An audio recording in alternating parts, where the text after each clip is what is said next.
अहो अमीसां किं कारिशोभनम् प्रसन्न एषां सुदिता स्वयं हरि येर्जन्म लब्धं नृसुभारताजिरे मुकुंद सेवोपैकं स्पृहाहिनः। हम लोग कितने भाग्यशाली हैं। देवता कह रहे हैं अहो अमीसां किं कारिशोभनम्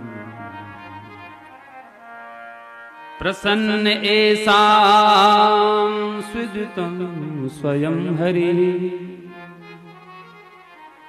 ये भारत भूमि में रहने वाले लोग, ये भारतीय लोग कितने धन्य हैं, कितने पुण्यशाली भाग्यशाली हैं जो इतना दिव्य आयोजन, इतनी प्यारी भागवत की कथा अपने सदन में बैठ करके अपने प्रांगण में बैठ करके श्रवण कर रहे हैं। ये बहुत बड़े बड़े भागी हैं। कौन कह रहे हैं? स्वर्ग के देवता, जो कि हमसे भी श्रेष्ठ हैं, लेकिन हम भारतीयों को श्रेष्ठ बता रहे हैं। क्यों बता रहे हैं? कि स्वर्ग की जो भूमि है वो भोग प्रदान भूमि है। वहां केवल भोग भोगा जाता है, सुख सुविधाएं हैं। और ये भारत की जो भूमि है ये कर्म की भूमि भी है और धर्म की भूमि है। अगर हम कर्म से धर्म करेंगे तो स्वर्ग से भी जो ऊर्ध्व लोक हैं उन लोगों की यात्रा करेंगे। तो देवता लोग सोचते हैं कहीं हमसे ऊर्ध्व लोगों को चले गए तो हमें इनकी पूजा करनी पड़ेगी। आज ही हमारा पूजन कर रहे हैं, कल के दिन हमें इनका पूजन करना पड़ेगा। क्यों? कि स्वर्ग में ये साधन नहीं है। न यत्र वैकुंठ कथा सुधापगा न साधवो भागवतास्तदाश्रिया।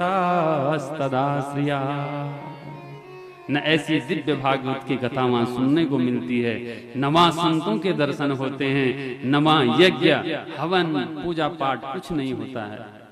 इसलिए वो तरसते हैं भारत भूमि में आने के लिए। इसलिए भारत के जनों आप धन्य हैं।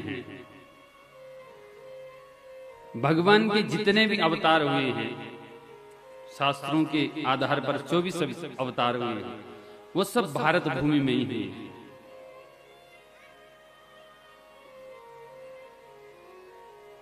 यदि भारत भूमि में भगवान के अवतार हुए तो इसका मतलब भगवान भी भारतीय हैं क्या?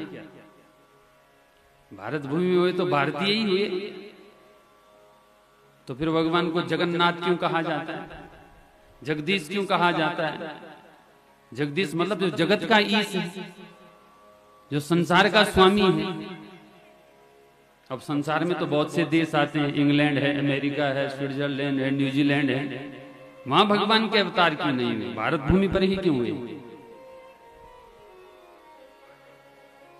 भारत धर्म की भूमि है, भारत कर्म की भूमि है। आप यूं समझो कि ये सारा शरीर हमारा है, इस सारे शरीर के अंग भी हमारे हैं, हाथ भी हमारा है, पैर भी हमारे हैं, आंखें भी हमारी हैं। कदाचित यदि हाथ टूट गया, पैर टूट गया तो फिर भी शरीर चल सकता है। आंखें फूट गई तो भी शरीर चल सकता है।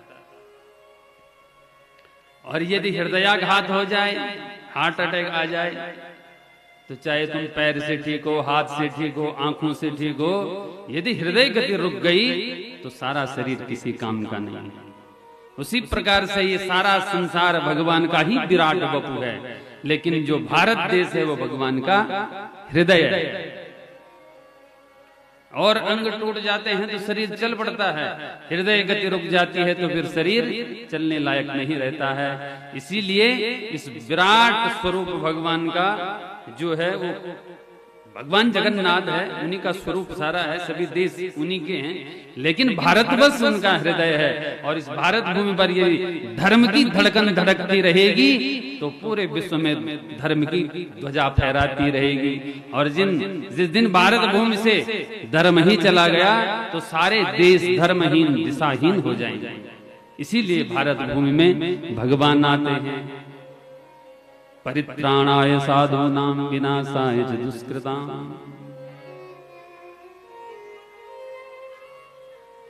दुष्टों के विनाश के लिए भगवान इसी भारत भूमि में अवतरित होते हैं, क्योंकि जहां धर्म की धड़कन धड़कती रहेगी तो पूरे विश्व में धर्म की पताका फहरती रहेगी। इसीलिए भगवान का अवतार कहाँ होते हैं? भारत में होते हैं।